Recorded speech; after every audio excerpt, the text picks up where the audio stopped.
En Ouganda, le lavage des mains a connu une augmentation de 38% et 61% respectivement dans les zones rurales et urbaines. Cela a été attribué à la mise en œuvre effective des procédures opérationnelles standards résultant de la pandémie actuelle de Covid-19. Le lavage des mains est donc passé de 33% à 38% en milieu urbain et de 37% à 61% dans les zones rurales. Les autorités sanitaires du pays espèrent que les populations continueront sur cette lancée pour endiguer la pandémie, mais également d'autres maladies comme la diarrhée. Le pays compte à ce jour 10 455 cas de contamination Covid-19, 6 901 guérisons et 96 décès.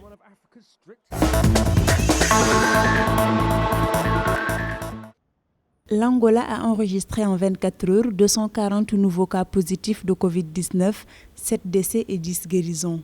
C'est ce qui ressort des derniers chiffres mis à jour par les autorités sanitaires angolaises. 199 infections ont été enregistrées à Luanda, 21 à Bengala, 8 à Kunene et 8 au Zaïre. L'Angola accumule 7 462 cas, dont 241 décès, 3 022 guéris et 3 652 asymptomatiques.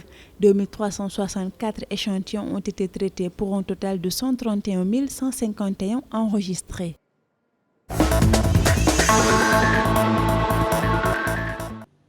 Hausse des cas de contamination au nouveau coronavirus au Togo.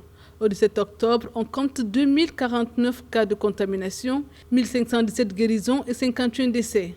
De l'avis de certains observateurs, cette situation est due à un relâchement dans l'application des mesures d'hygiène et des gestes barrières. Selon le Comité national de gestion de la riposte contre la Covid-19, le principal foyer de l'épidémie se situe dans les préfectures du Golfe et d'Agoé, formant le Grand Lomé. L'institution a d'ailleurs préconisé le bouclage de certains quartiers du Grand Lomé pour endiguer ces contaminations. Aucune mesure n'a encore été annoncée allant dans ce sens.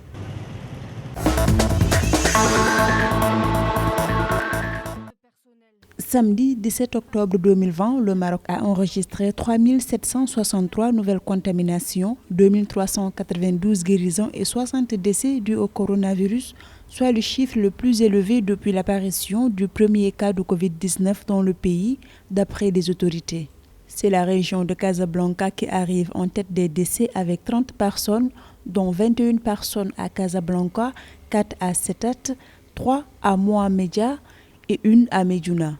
Dans la province de Fiki Ben Salah, les autorités locales ont pris des mesures restrictives, notamment la fermeture des salles de sport, des salles de jeu, des stades de proximité et des parcs publics et établi des permis de déplacement.